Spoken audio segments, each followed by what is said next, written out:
What's up, everybody? Welcome to the No Scrubs Allowed podcast. Seal, how's it going, bud? It's going good, man. March is here. It's pretty mad, and it's starting kind of sad. I love Drew Brees, and he is now walking officially. I mean, we talked about it whenever he Right. walked off and did his all little thing, and then looked back. We all knew then that look back meant he was gone, but it officially came out that he is retiring. Shout out to Drew Brees, man. A hell of a career. I don't know if you saw, but out of the top 5 all time completion percentages for through a season, he's Yep. 4 of the 5. I mean, just a hell of a career. Not obviously not going to be the goat talk kind of guy. That was the whole Manning And Brady. Brady kind of thing. Yeah. Drew Brees was just always the good old steady train that was always there, and now he's gone, man. And for you, it's got to feel great. You are now the only team with a quarterback in that whole division. It's insane. Until Deshaun Watson makes up his mind. But yeah, so That would be insane if he went to Carolina. as a fan, I was always a fan of Drew Brees. You could probably go look at the annals of this podcast and find me arguing with Eddie about not annals. I saw the face. It's a big boy word. And I'm probably arguing with Eddie about like Tom Brady versus Drew Brees. Now, as far as the GOAT debate, you got to put championships in there, and so Brady wins it. But I always said to Eddie, and I think it was on the podcast, or at least during our blog days, that I would choose Drew Brees over Tom Brady any day of the week. The man, at least for a full, like if you're drafting for a full season, this man puts up numbers.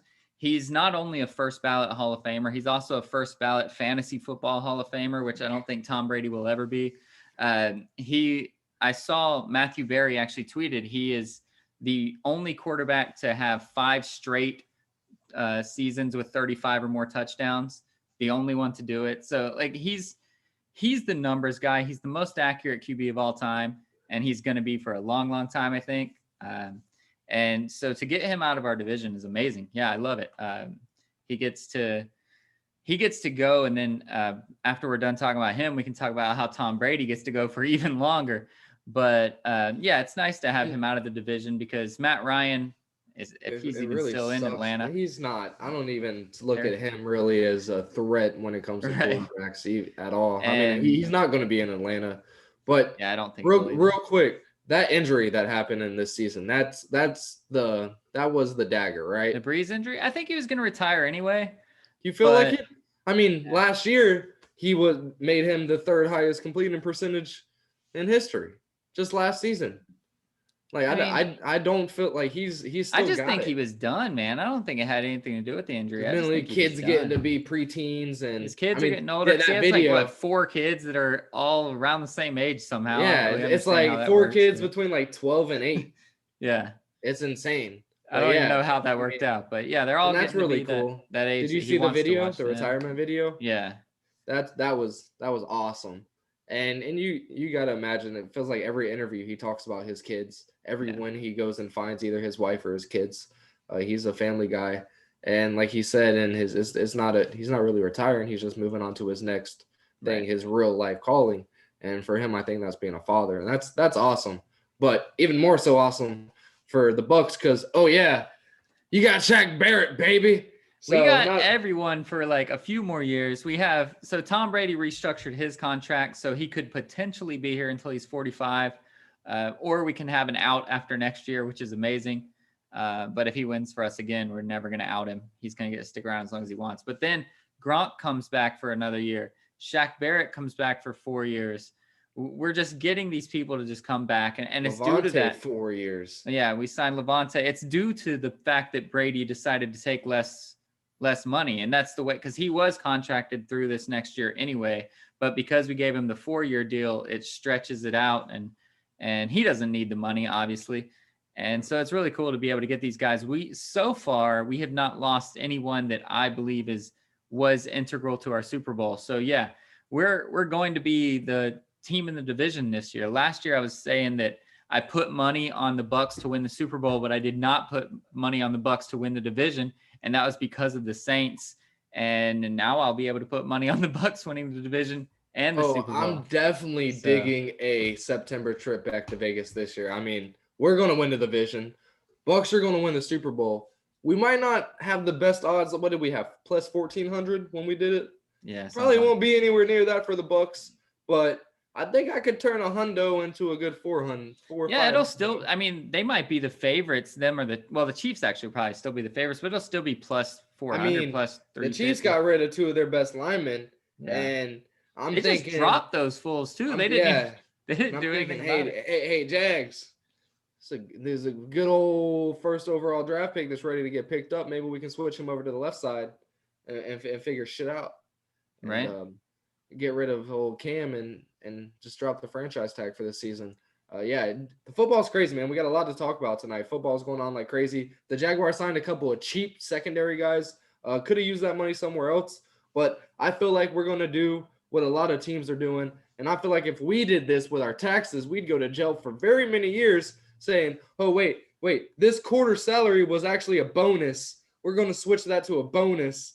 You can't do anything about this bonus, Mr. IRS, Mr. Goodell. You can't do anything about this bonus with your cap. So let's take this 20 million and throw it to a bonus and have 20 million towards our cap for this season since it's so low. Yeah.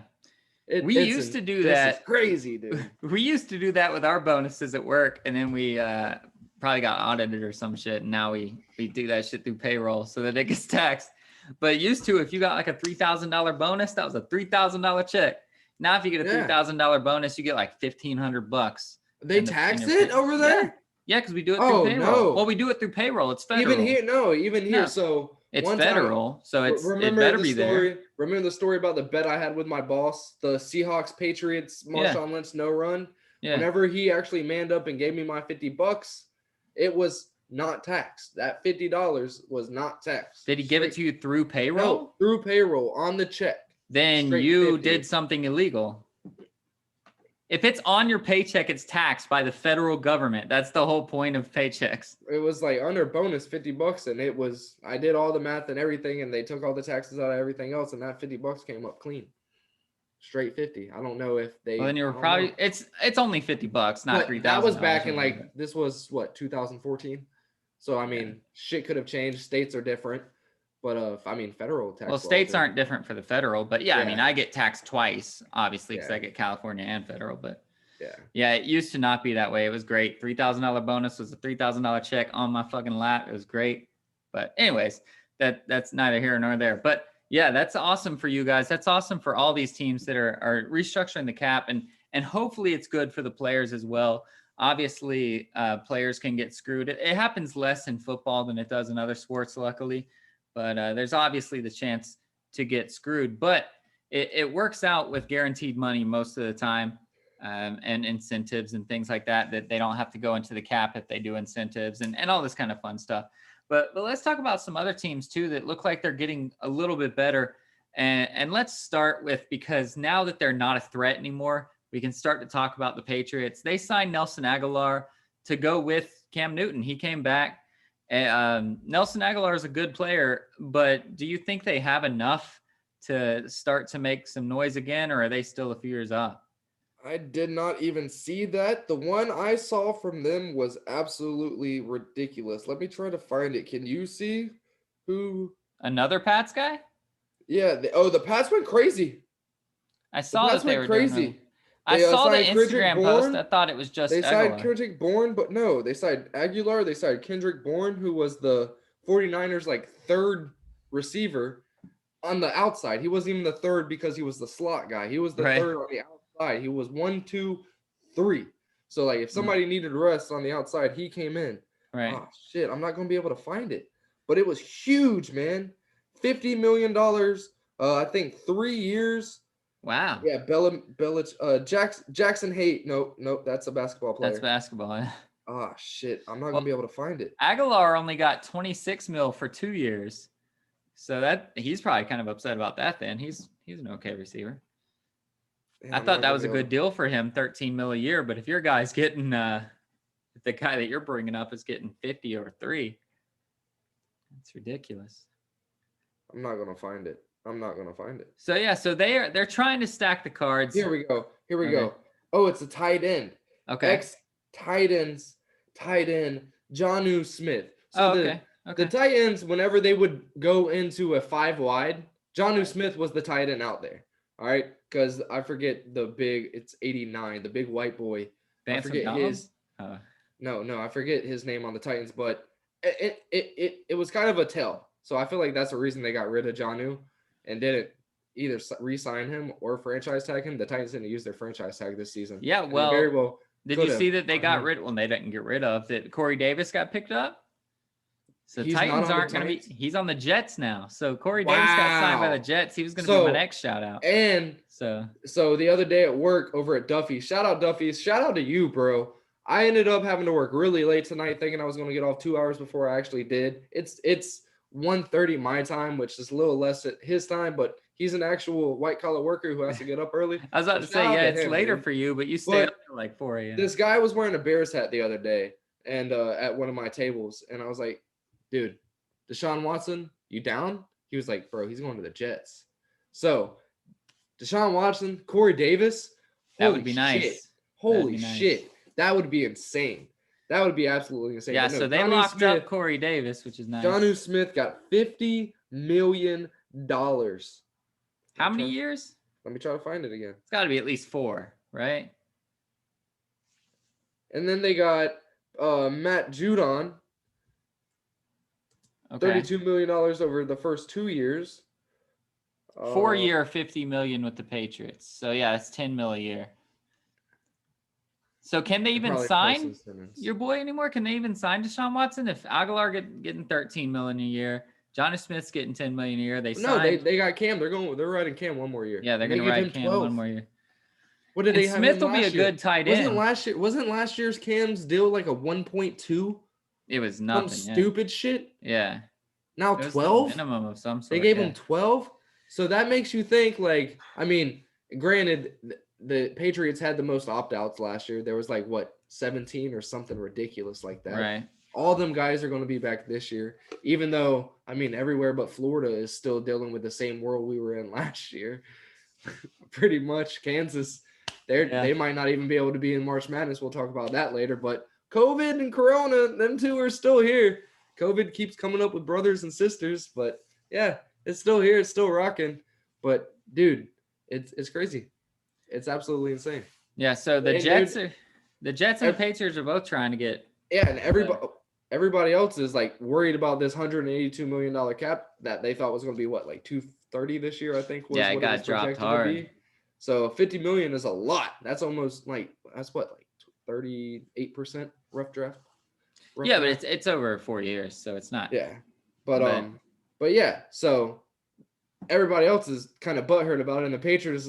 And Bill is like, all right, he's ready. Go to work. Yeah, exactly. And it came out whenever Cam re-signed, all these stories coming out. Cam's nickname for Bill Belichick is Dollar Bill. Really? Yeah. He spent a lot of day.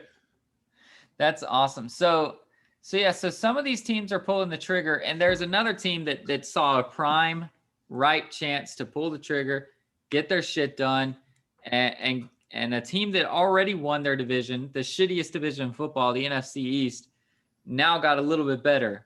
We talked about Dak last week. We talked about how Dallas Cowboys are pretty much the team to beat now. Well, Washington said, hold my beer. We got the best defense already. Let's go out and let's get Ryan Fitzpatrick for $10 million. So just a nice little $10 million thing. They could easily be the team to beat now. I mean, in the East. They were already the team to beat, but man. So when they clinch that division, which they're going to do again, right? And now that they have Fist Magic, they could very well pull out 10, 11 wins, which could very well in this stupid 17-game, probably 8 teams on each side playoffs, get a bye week. Right. I mean, not last year, only one team had the bye. Excuse me, but who knows what's going to happen next year? Everything comes as it goes. Goodell just pulls shit out of his asshole. And they ride out with it. But who knows what's going to happen? Washington could make a deep run. The only thing they didn't have, they had Alex Smith with his injuries and everything like that. The only thing you knew was Alex Smith wasn't throwing 3 turnovers. You didn't know if he was going to throw a touchdown. But you didn't know if Fitzpatrick he was going to even throw a 40-yard completion. Go crazy. But Fitzmagic's ass is going to go out there and throw a 45-yard reception. Yeah. Like this. Yeah, exactly. Like he's going it, and they have ballers out there. They have ballers on the outside. They have ballers in the slot, and oh yeah, they're like 20 years old, so they're still fast as shit. And nobody really has been hurt on that team here of late, besides Alex Smith and Ron Rivera's immune system. That too soon. But he should be fine now. Yeah. So I mean, like that team is going to be cranking, and if Giants keep Daniels Jones, you can't think anything else really changes with that. The Cowboys got Dak back, but who knows what he's going to be after that injury. Right. And Zeke, I think, is on his contract year now.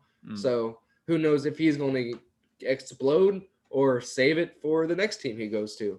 And the Eagles are still a few years off. Yeah. So. Okay. The Eagles. The Eagles aren't even in discussion whatsoever. No. Sorry. Love you, babe. Well, the last football guy that I wanted to point out was that Jameis Winston got a deal, and good for him, good for the Saints. They said it was a trial. He went to the Saints for $12 million. They said it was a trial. They said they wanted to see what he can do. But they have also said that what's his name is the quarterback of the future for them. Future Taysom. But Taysom Hill. So what the hell? But remember the end of that game last year.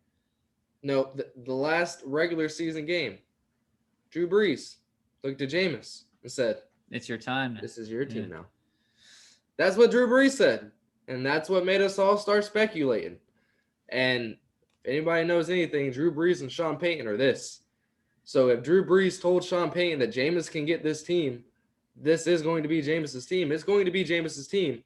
Now, does Taysom Hill act like everybody else and sit out and wait to get traded? No. He's so far he hasn't. He's been a good man. He's going to go in the slot. He's going to get these stupid little, what are they called? Jet sweeps. Yeah. All day long. And he's going to keep being the collar guy because he's getting $13 million a year to do it, which is not bad in the NFL whatsoever when you're not even a starter. Yeah. I just think that Sean Payton is a closet Florida Gators fan and is just trying to get his best 2006 impression on and get that Chris Leak, Tim Tebow combo and make it work in the NFL. We've seen that it worked. I mean, Drew Brees and Taysom Hill would come in. And the thing about Taysom Hill is he's not just that running package QB. He came in and he threw, he ran, he caught, he did it all. He literally did it all. So it wasn't one of those things where when Tim Tebow would come in 2006, you knew he was going to run. Yeah. And the team would pack the box and everything like that. That doesn't happen with Taysom Hill. If that does happen, he's going to throw a 50-yard pass over your head and get a touchdown. So also, I like that. So it could still work. It was working before. It's just that if you're Hill, you have to eventually run low on patience and say, listen, man, I want to be the guy. For sure. And I will never compare Jameis to Drew Brees, but they're both escape artists. They really are. But the thing with Drew Brees, he kind of escapes out to the sideline. He never you'll never see Drew Brees for a 25-yard scamper. I don't think we've ever heard that before. He kind of goes out and keeps looking up. Yeah. Jameis will tuck that bitch and get a good 18 to 25-yard run. That's going to be the difference maker there. Is it doesn't matter who's back there, Jameis or Taysom, the feel of the defense isn't going to change. When Taysom's in, you're going to get on your toes. You're still on your toes with Drew Brees is in there, but you kind of know, all right, he's not running. Let's kind of stay in coverage. We don't have to bite. If he gets out, he's going to try to get time. He's going to try to find a receiver. We don't have to bite. With Jameis, they're going to have to be worried about biting the whole time. And then when Taysom gets in there, that's just going to open up a whole nother plethora of bullshit that they got to deal with. Right. And that's going to take that team to the next level. I feel like that's the only advantage that Jameis brings. I mean, we haven't seen him since his eye surgery, so he might clean up those 30 picks. Who knows? It better fix his color blindness or whatever the hell it is that makes him throw it to the other team. Yeah, I mean, if he throws 10 picks on that team, I mean, the Bucs had the number one offense with him, and they had the number one turnovers, but they still had the number one offense. He still had the number one yardage, even though his drives came up short a lot of the times. He still made that up in other drives, and that team balled out. And the Saints might not have a Godwin-Evans duo like Jameis had, and who knows what Thomas is going to be. I mean, it came out that he had injury the whole year and didn't get surgery because he wanted to be there for Drew. Right. And we all said, hey, is Thomas not the guy we thought he was? So who knows what the hell is going to happen after they put a rod or whatever they're going to do to him, Right. and all that stuff. And who are you going to throw to after that? Taysom. So Colston. Is he even Colston there? still there? I Yeah, think I he think retired. Colston. I think that was don't like know what he did. that's what that was the cell phone guy, right? Yeah. That was the long ass. What am I That was thinking a right long, now? long time ago. Sheesh. I'm thinking Colston, Bush, the good old days. Ooh, Katrina was right before that. Not too good. That's why they won. Because Katrina. That's not why they won, but they put And it all. people say the Lord doesn't pay attention to sports. Together. He said, sorry, here's a trophy. Hopefully that was empty. It was. All right, so football, we talked a lot about football. I said the Bucs are getting all their people back. Gronk is one of those people. We don't have to talk about that, but he's coming back for one more year to just continue to try to do his thing. So that's 4 more weeks till Trevor. I got my 116 to the side. Right whenever it says Jaguars with the number 1 pick, Trevor Lawrence, I'm going to fanatics.com. Ordering it. Wow. You can hopefully he doesn't change from not right now. No. So you can't even right now. I can go to the Jets and the Dolphins. I can go to any of these top teams that are picking right after us and custom make a number 16 Lawrence jersey. Not for the Jags. Can't do it right now. But right when he's announced, they're going to have them bitches up. Right when they're on there, I'm getting one. And if he goes from 16 to 18 because he likes Peyton Manning, and I get a 16 and he changes like CJ Henderson did last year, you're just going to have all these.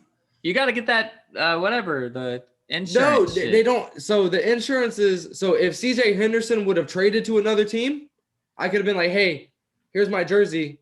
I want either my money back, because you can either get your money back or that new jersey. The new jersey. I'd take my money back. I'd get it's credit for the shop, but I get more jerseys. So I'd take the credit back. But if they change their name, they change their number, we're probably what if they change their name? Yeah, because the Telvin Smith Senior jersey is very rare. Right. It's rare because they only did it for a year. Sure. Because after that, he got in trouble. All right, so we are going to talk about March Madness. We're going to make a few predictions, or at least talk about some games that we like here in the first round. I have one shout out that I'm not sure you know about. You haven't called him out already, so we'll say I want to save him for the very end. But do you have anything else to throw out before we jump into college basketball? No. All right, cool. Oh, now you're wondering what my shout out was. Yeah. It is. Was it football? Yeah. And I didn't say it? You didn't say it. It might have been working before you. Is it prominent? Oh, no, something that happened it's today? Like a funny thing. I mean, not funny, but it's like I don't know. It's not like a thing that happened. So they came and told me, hey, can you get on the floor? I'm like, yeah, I got you. That was at 5? 9:30. I looked at my phone and was like, holy shit, it's been 4.5 hours. Because I don't know where the time is on the shit yet. And I'm not looking at the receipts to see what time I printed them. Nice. It was 4.5 hours. So yeah, I have no idea what went on in the world for the last 7 hours. Well, it's not really even something that went on, but we'll talk about that later. So we're going to shift to the NCAA tournament, and we're not going to break down all the games. Everybody in the world is doing that. Just flip it on to ESPN. You'll find it. You'll find the best players in the draft. You'll find all that stuff. Well, I really wanted to talk about the matchup between Gonzaga and Norfolk State. No, we really don't care about that. We're going to look at just each quadrant, and if you're watching at home, you pull it up. We're not going to go through all the teams, but we're going to look in each quadrant and just kind of pick maybe our favorite challenge or like our favorite first round game, our upset pick for the first round game, and the team we think is going to make it all the way out of the West. And obviously we can look again next week after the first weekend is over and blah, blah, blah, blah, blah. But those are kind of what we're going to talk about. So let's start with the Western bracket, which is, of course, the Gonzaga bracket. There's a lot of okay teams in here, but I feel like just as an overview, this tournament is Gonzaga's to lose. And it's kind of weird to them that it's finally happening whenever the whole COVID situation happened. But they are clearly the best team. They have four out of their 5 players are going to get drafted. 3 guys are probably going to be first-round draft picks. And Nebhard is basically the sixth man of the year. I don't think they have that in college, but the sixth man of the year, he'll probably end up in the NBA as well. So it's really Gonzaga's to lose. But what other teams do you see in the West that might have a shot? Nothing really, honestly. I mean, to the average person, this whole bracket looks balanced as shit. Like it just looks like from top to bottom, anybody could get it. But this isn't like any year we've ever seen. Even Virginia, this seems to be the year that Virginia's falling off. The numbers and the stats may not show it. I haven't really looked at them, but you don't really get numbers and stats from Virginia anyways. It's just they end up winning by 4 points, 55 to 51. In those 60 games. 60-point games. So, I mean, it's weird. And on the other side, you got like Baylor's like the 3rd seed. You got Kansas in this one. What's Kansas? Kansas is the 3 seed in this one. The 3 seed, yeah. And they might not even get to play. They might not even show up, yeah. So, I mean, they already have 3 guys already did not get to travel with the team, I believe.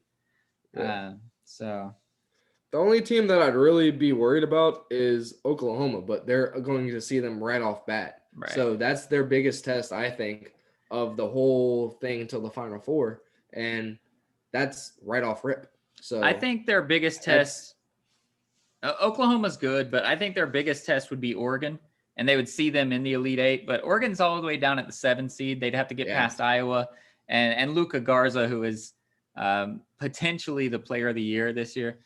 But when you have a full team against I'm picking that as an upset, by the way, in the next round that we're not really talking about. But Oregon is a full team, whereas Iowa is really just Luka Garza and then a few shooters.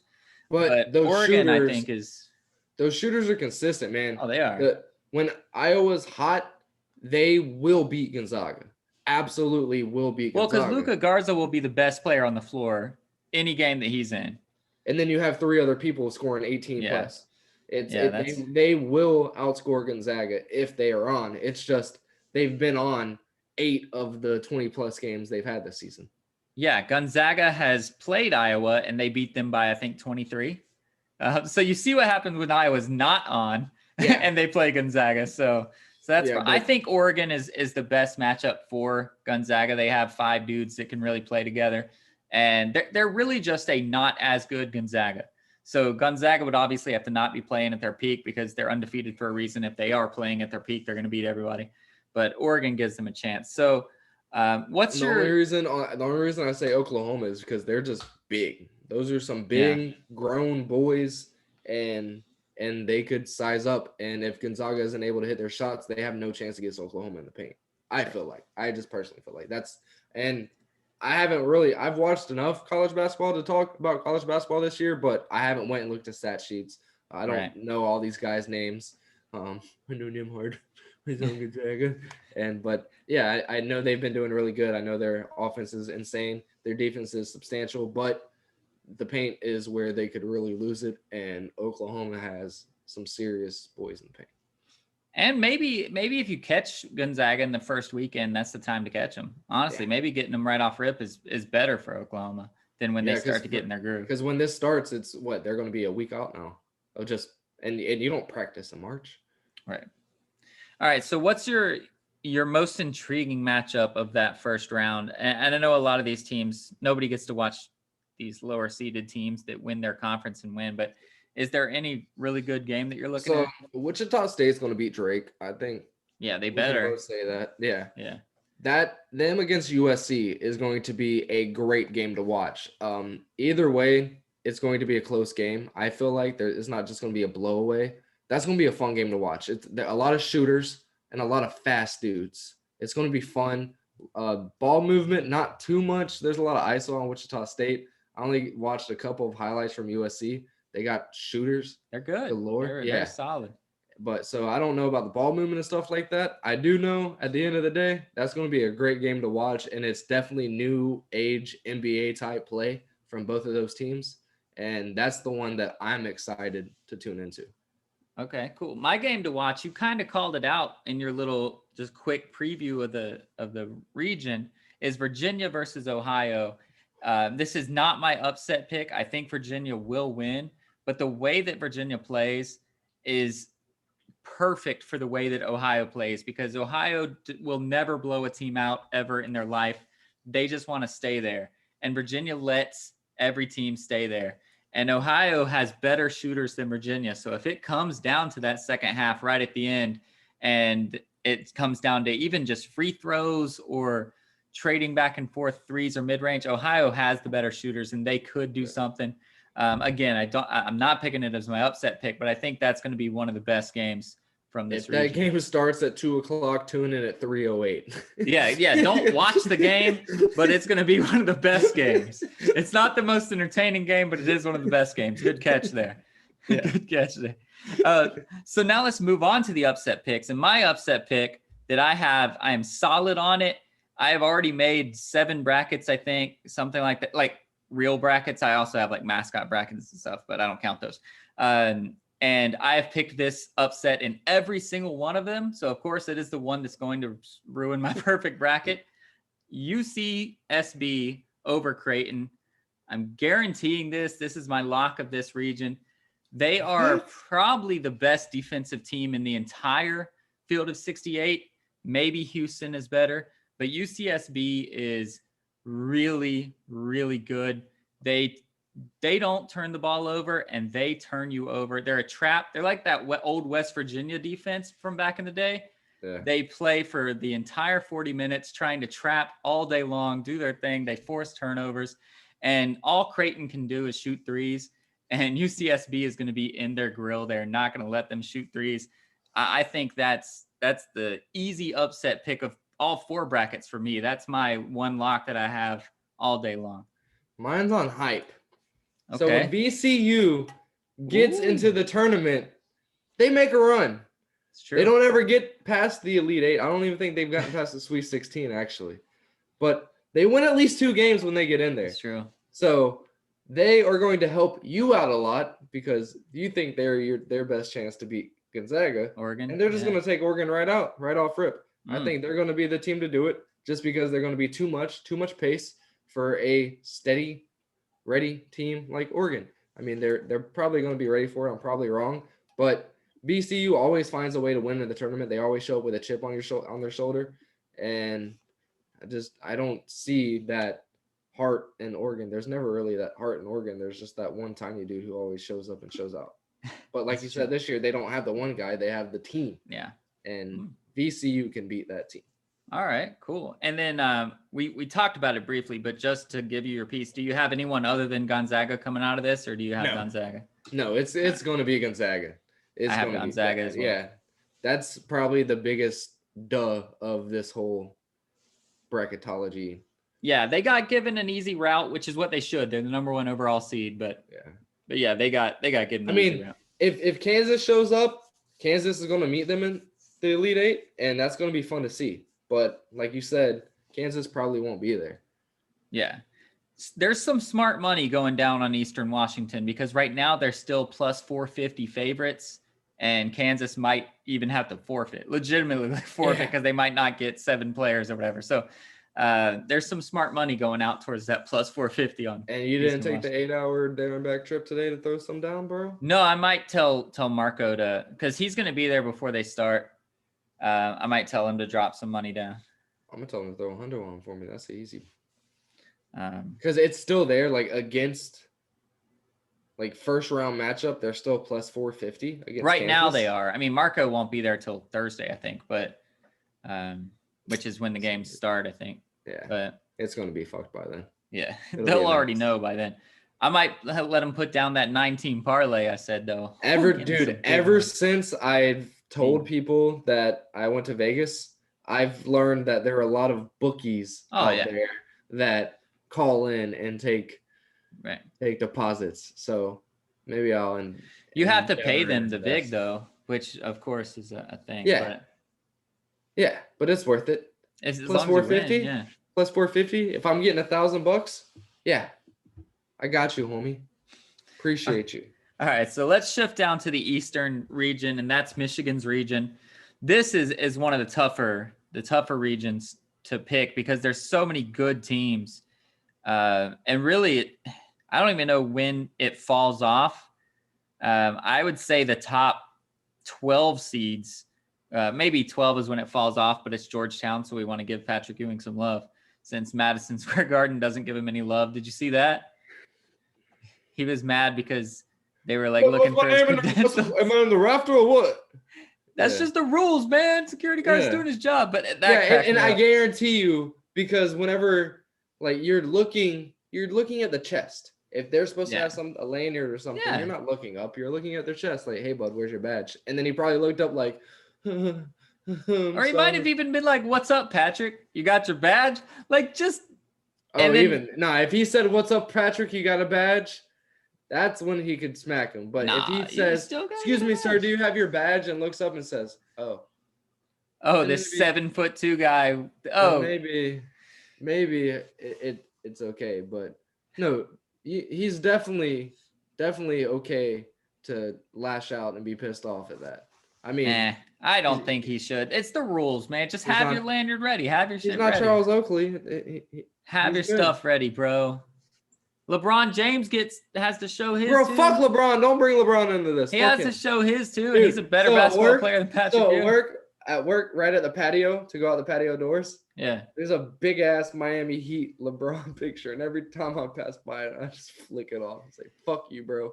Hope corporate doesn't ever call and say, "Why is this guy flicking off on the floor?" I told you the story of Lee Wynn's girlfriend not getting into LAFC, right?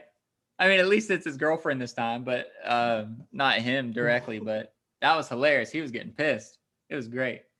So, anyways, what's your big matchup on here? The game to watch. I know I threw a curveball with the Virginia game, which is not exciting. But what's the game in the East that you think you'll want to watch all 40 minutes of? So, Michigan State's going to win against UCLA. Yep, that's true. I don't know why I keep picking these playing, but BYU is good, but they never really hit that stride, I don't feel like. Like, I just really don't feel like that. So that's going to be the game that is iffy in this one to me. I mean, and I keep picking these close matchups, but like you said, I mean, what is it? UNC Greensboro could very well beat Florida State. Florida State barely beat, what was it, North Carolina? Yeah. In the championship game for the ACC. So, I mean, they're not. All Florida State does is rebound, and the only way you rebound is if you miss your shots. So, yeah, it's a problem. So, I mean, that's my upset pick, and that's really the game that I'm really looking to see, because that's very interesting, and I feel like every other one in that, there's some weight up there at the top, but in the first round, that's the gimme. That's actually my upset pick too, so I'll just piggyback on the upsets real quick. The Michigan State, I think Michigan State's going to beat UCLA, and I think they're going to beat BYU. So just to mirror what you said, that's my upset pick. But my game to watch is LSU versus St. Bonaventure, and I think St. Bonaventure is going to win. The reason I didn't pick them as my upset pick is because it's an 8-9 seed, but that is going to be a hell of a game. LSU is very, very talented, but the SEC was kind of down this year. Aside from Alabama, who is also in this region. But aside from Alabama, the SEC was kind of down. But LSU is still an SEC team, and they're very talented. But St. Bonaventure is one of those mid-major schools that's really good. A lot of times when you see mid-major schools win their championship, they're still like a 13, 14 seed. This team was so good that they climbed up to a 9. And it's kind of unfortunate that we'll talk about another mid-major that got screwed by seeding a little later. But St. Bonaventure kind of got screwed by seeding that they would have to see Michigan in the next round. But I think that's going to be the game to watch. I will definitely find a way to watch it. Do you think Texas has a chance to make it to the Elite Eight with all the bullshit they're going through? Absolutely. I mean, Shaka Smart's a baller. He knows what's up.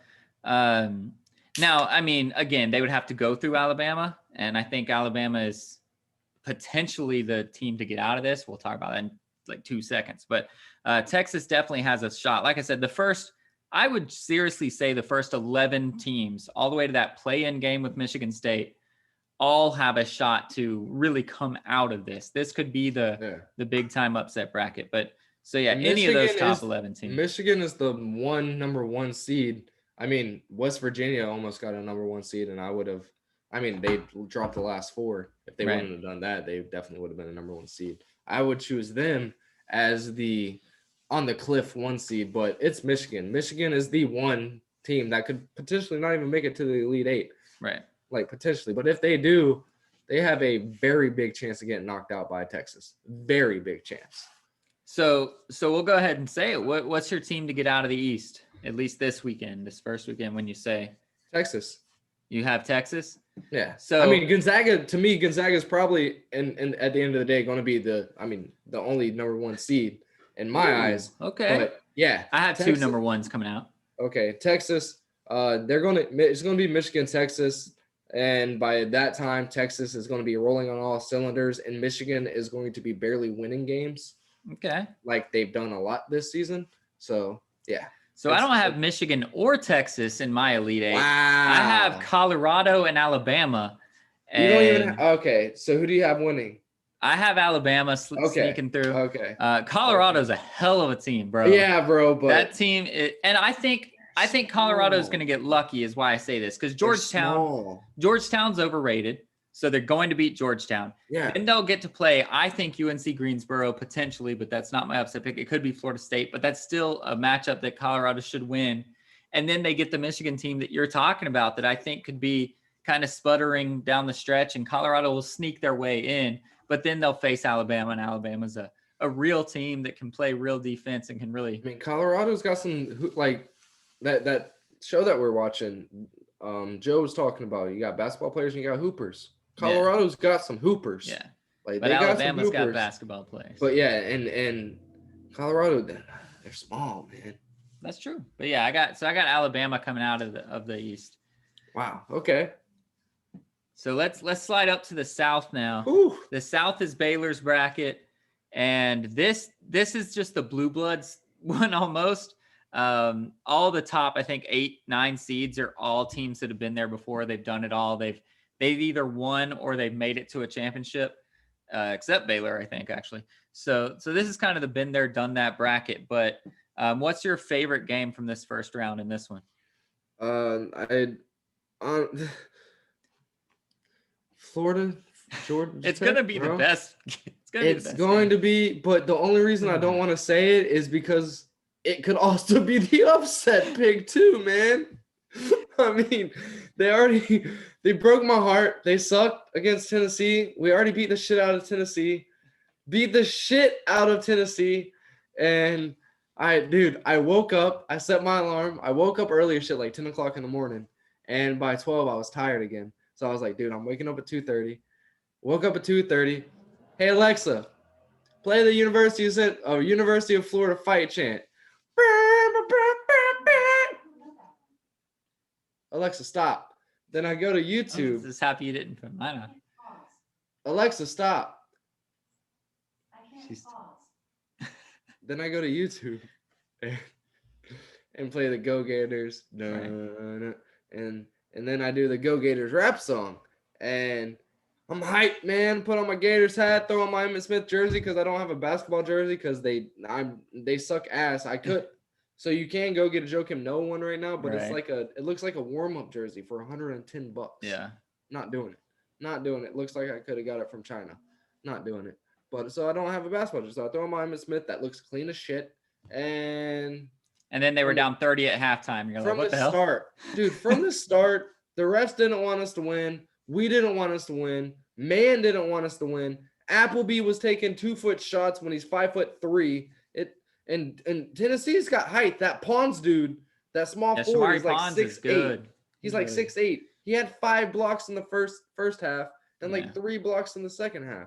And like 6 of them were on fucking Appleby because so I'm not. Well, man finally decided he wanted to win, but it was 20 minutes too late. Yeah, way too late. And, he was 0 of 7 to start? Yeah.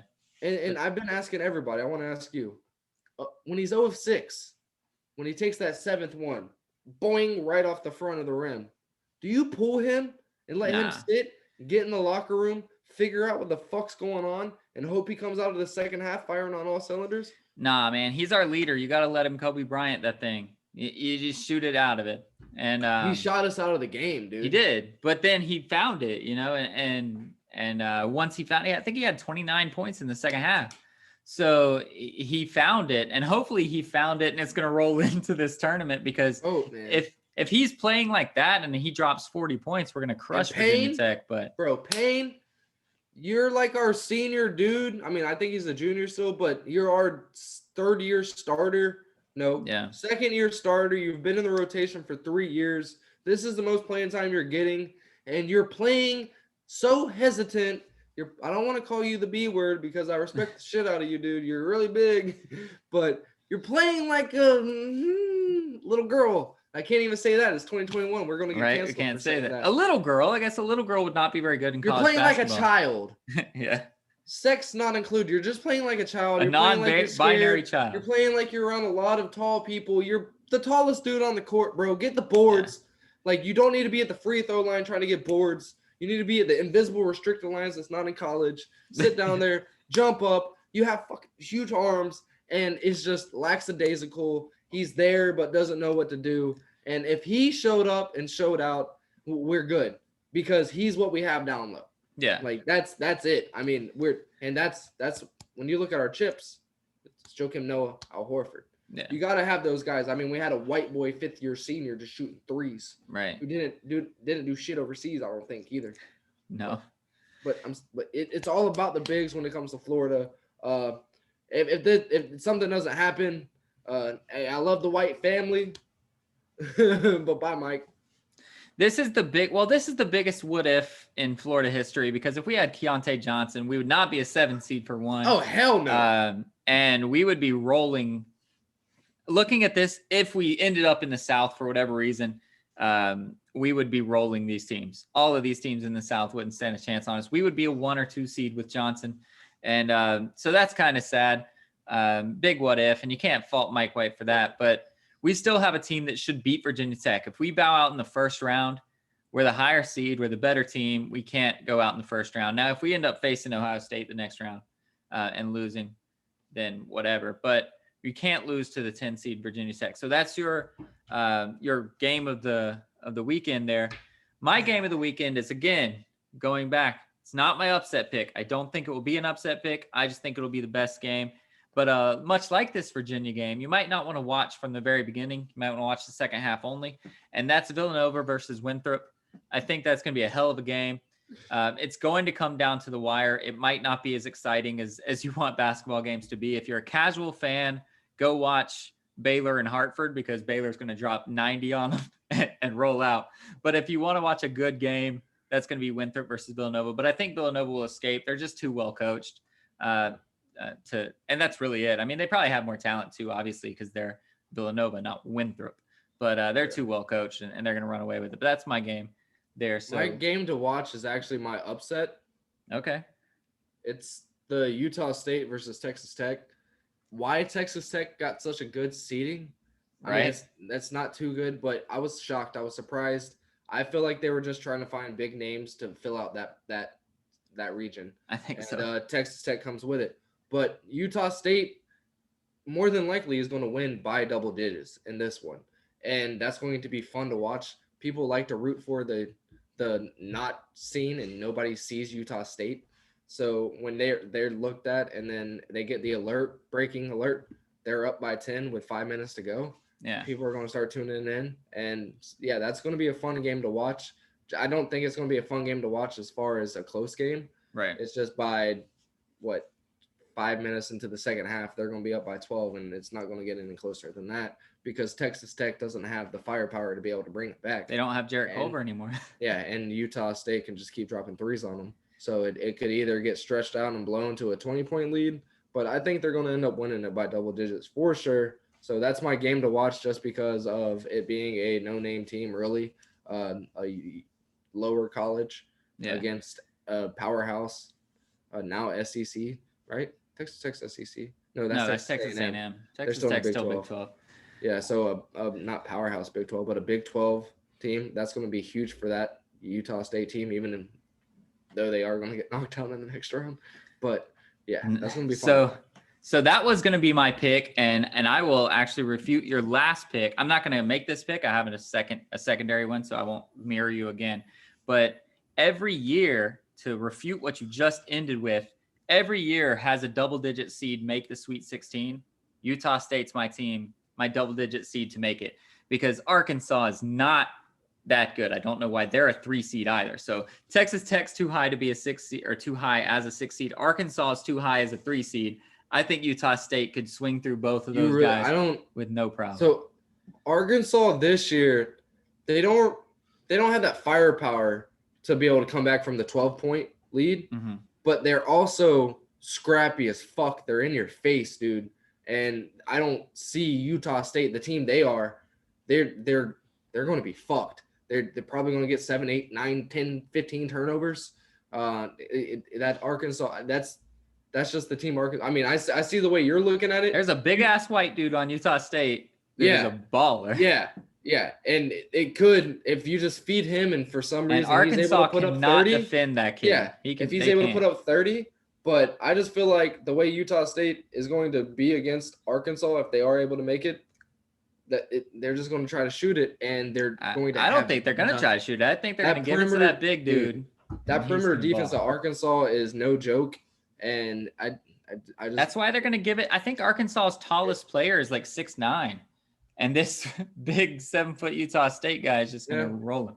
I mean, that doesn't. I mean, I don't know. That defense at Arkansas is the truth.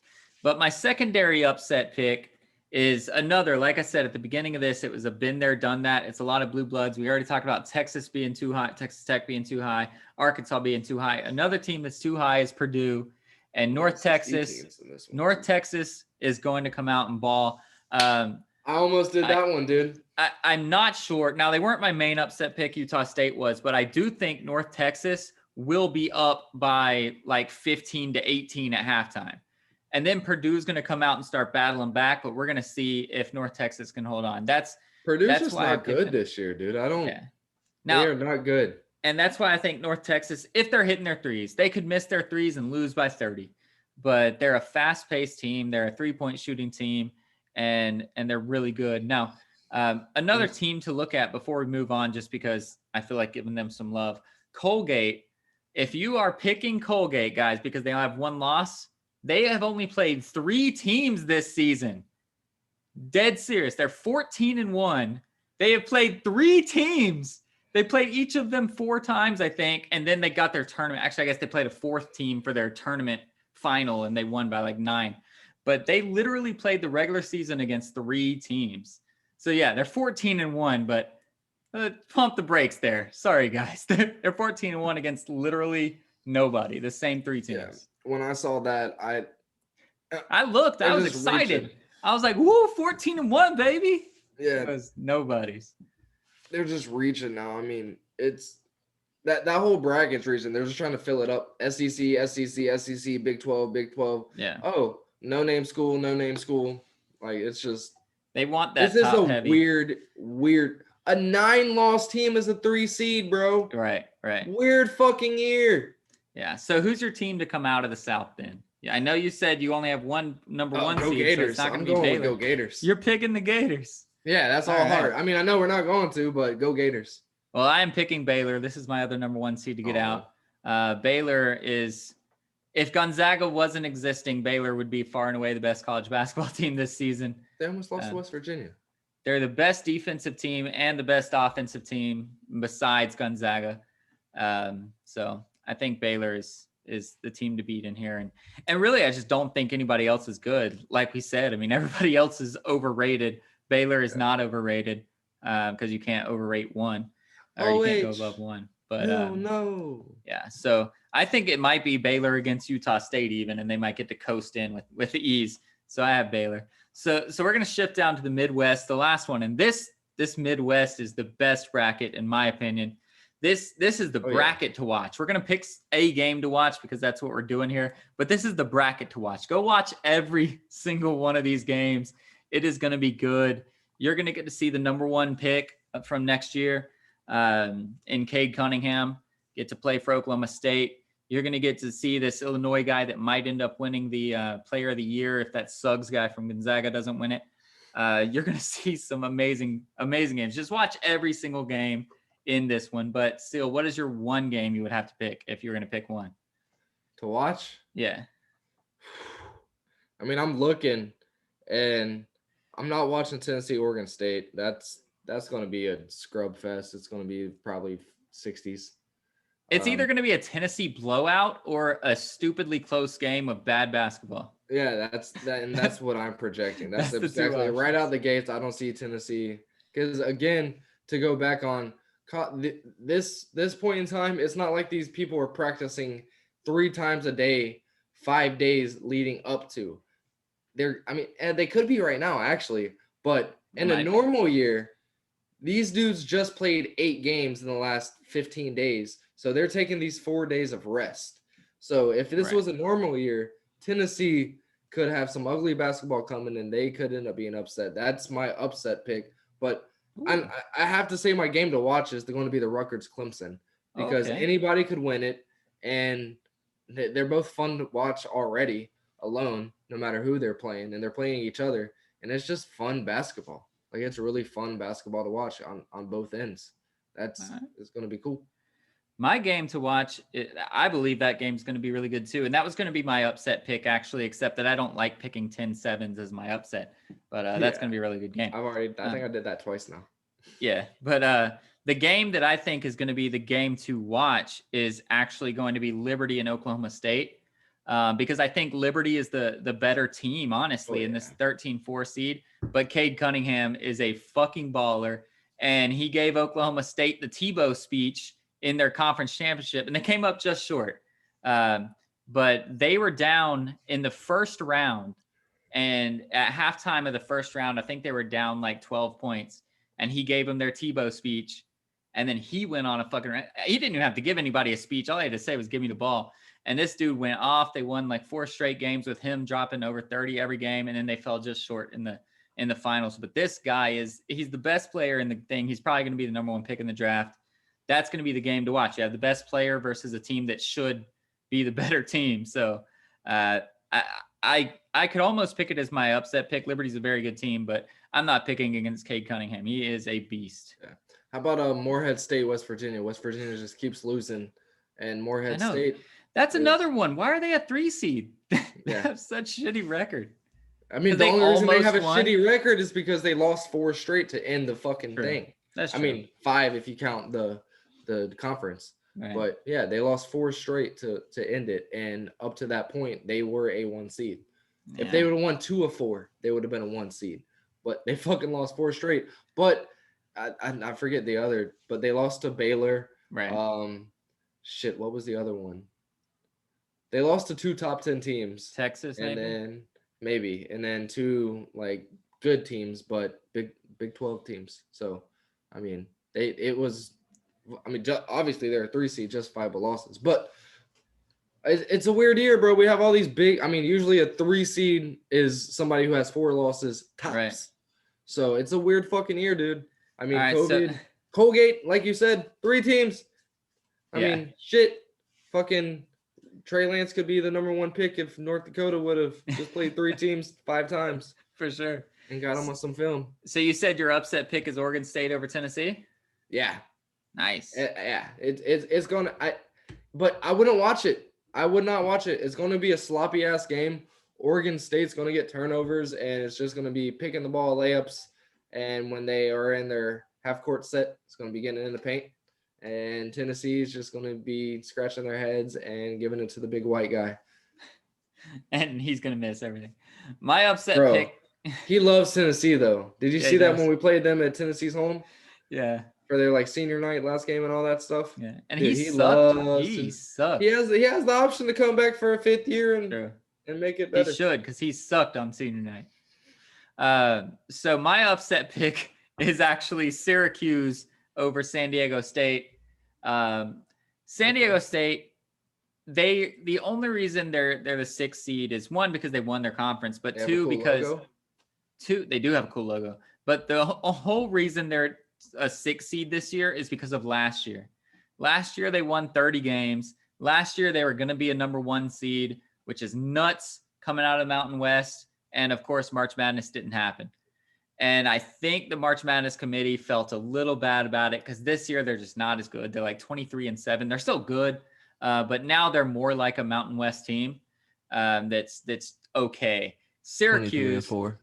Okay, 23-4, but they feel like they're 23-7. Syracuse is a team that everybody knows when you face them in a one-off in a tournament, they're hard as hell to beat because they play that dumb matchup zone that doesn't prepare players for the NBA. And that's why shout out to Carmelo Anthony, but that's why you don't see NBA players from Syracuse really, because they don't play a conducive game to NBA basketball, but they win games, and they win when you see no film and you just have to face them right off the bat. And that's what San Diego State's going to have to do. And I think Syracuse is going to be able to stifle them. San Diego State doesn't have a good offense as is. That's crazy. So when they have to see this dumb matchup zone, they're not going to have anything to beat Boeheim in the orange. Did you see Boeheim? He was like, the older he gets, the just more ruthless he gets towards the media. And I feel like that same, just his mentality with practice. He's like, bro, stop the bullshit. Like, we're about to win. Like, it's time to win. He probably doesn't deal in 2021. We all know these kids nowadays are a different breed, and he probably just cuts that shit right at the beginning. So yeah, that's he probably doesn't even recruit kids that are talking shit or whatever. Say, hey, you got TikTok? All right, cool. You gone. And so they're gonna win that one-off game. They might win two if Morehead State finds a way to upset West Virginia. But so who do you have coming out of this one? We both have Illinois losing. Sorry, Jake. But who do you have coming out of this bracket? That's tough. I mean, that could really go up to anybody. But, I mean, hey, Houston is probably the strongest team in this that can make a run. And they could very well go all the way. And like I told you, fuck them. Because, like, my dad told me, like, I don't give a damn who it is. Fuck Missouri. Like, Missouri, fuck Missouri. I don't care. You're not going to do anything in our – you're coming to the SEC. I don't care. But you're going to suck. You're going to go 0-8 in this conference. But fuck you. That's just how I was raised. But they're more than likely going to make it to the Final Four. I did, like I said, 7 brackets. And I have all kinds of different – I did defensive efficiency. I did offensive efficiency. I did rebounding rate. I did assisted turnovers. Everything I did, all of them had Houston coming out of this bracket. Every other score was changed. Every other team was changed. Houston always made it out of the Midwest. And I was trying to even find ways to get them to lose. And they always came out. The only other team I could even see, and the reason I don't think they're going to do it is just because when you're an 8 seed, this is what I said I was coming back to at the end of this thing.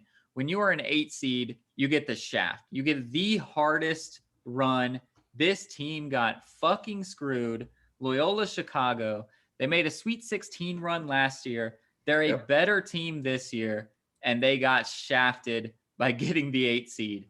But they will easily beat Georgia Tech. They might get to rest their starters for an entire half if they want to. Georgia Tech is ass, and they are going to give Illinois a real run for their money. And if they do get past Illinois, they're going to face Houston in the Elite 8, and they could legitimately do it. But the 8 seed, they would just have to go through so many hard games in a row, whereas Houston will get to kind of play Rutgers and play the easier teams. And I think they'll have it. But whenever Liberty got put at that top spot, up there in that top bracket, Houston definitely breathed a sigh of relief. For sure. Because I feel like, I mean, other than Illinois, that team really matches up very well with Houston and could give them problems. Because Houston, if you give them any space, they could pop it, or they have athletes, dude. They could take off from the free throw and yam it on your face. And Liberty, you're not getting any kind of space. The only space they're going to give you is for the Lord, and he only needs this much.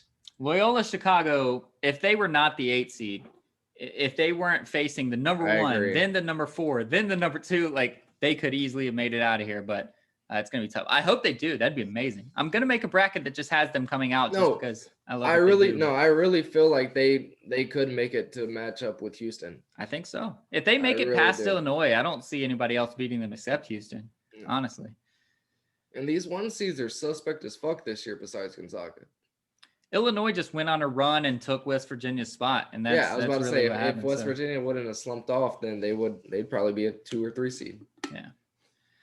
All right, so that's our Final Four picks. We're not picking a champion yet. Obviously, only the first weekend will be done before next weekend, which makes sense. And I'm not doing a bracket this year, so don't expect me to go 3-0 on the first day. I am doing a shit ton of brackets, and I will let you And guys that's know why I'm not doing a bracket, how because if amazing he I'm does doing. win, I'm going to the Final Four anyway. So tomato, tomato. I have my bracket that I care about. So when I brag about having a bracket, it's not just because I picked any of my 20 that I'm going to do. I have the one, and it's the one. I even title it Bracket That Matters. That's the one I care about. But I love doing stats. I love being a weird sports nerd. So I make all of them until it caps me out. But I do have the one that matters, and that's the one that I keep track of. But if any of them wins, I'll be happy. But the one that I do research for is the one that I really care about. So what else do we have before I give my last shout out and we get out of here? St. Patty's Day this week, bro. This is your St. week. Patty's Day is this week, and they canceled my accounting meeting, which was supposed to be on St. Patrick's Day, which was ridiculous because I was going to be drinking a Guinness while on the video. But now I don't have to do that, so I'll just be drinking a Guinness while working. But whatever. I'm working from home. I can drink whatever I want. So I don't think any work associates listen to this. If they do, I won't be drinking until after 5. Don't worry. I will not be drinking on Wednesday because I will be doing a double. Nice. You'll be giving other people drinks. Yeah, we close at 11. So once I get off, I will try my best. Do you guys have any good Irish beers, or just like Jameson and Guinness? And No, so we're going to be putting green dye in Miller Lights. I hate when people do the green beers. So what I normally do on St. Patrick's Day is I start off with Harp because it's lighter. I don't actually drink Guinness in the morning. I start off with Harp. It's nice. I drink a few Harps. Then I make my corned beef and cabbage, and then switch to Guinness when the corned beef and cabbage comes out. And then I take a shot of Jameson and pass out and go to sleep. But we'll see if that happens. So tonight I have to, because I had to walk over a bridge and shit to go. I mean, it's a flat bridge. I can't say I walked over a bridge. It's a flat, like overpass thing? Bridge. Yeah, like just enough for people to be able to get through to get to the canals and shit from the intercoastal. Right. But yeah. So when I got to the baby girl's bar, I still work there too right now, I guess. I was like, let me get a Jameson and pickleback. Your boy's feeling good right now. I ain't drinking no Jameson on Wednesday. No, I just take the one shot just to be like, I'm Irish, woo.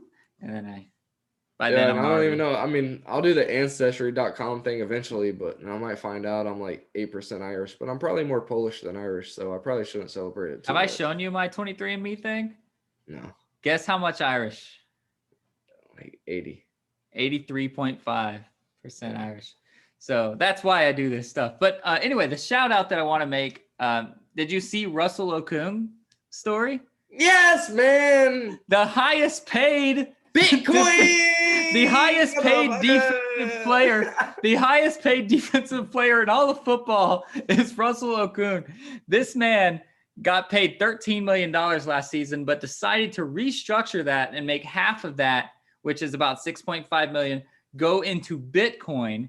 And Bitcoin, when he did that, was at $27,000 a coin.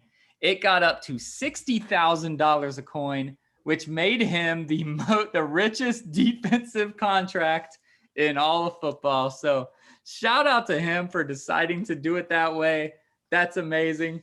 Hopefully he pulls out before it drops into the tanks. But he decided that he wanted to be smart and go Bitcoin's way. And I'm not selling Bitcoin. I don't invest in Bitcoin. I just think it's a hilarious story that he decided to do that. And it made him literally, because it was part of his contract. So now he is really last season, he was the highest paid defensive player in football. So be more like Russell Okung. Be smart. It probably wasn't him that made that decision. It was his financial advisor. But anyway, be smart. Get a financial advisor unless they want you to go into Bitcoin. But be like that. Do whatever it takes. Marco saying Bitcoin. Do whatever it takes to get that money and cash them checks. And that's what Russell Okung did. And as always, be a stud, not a scrub.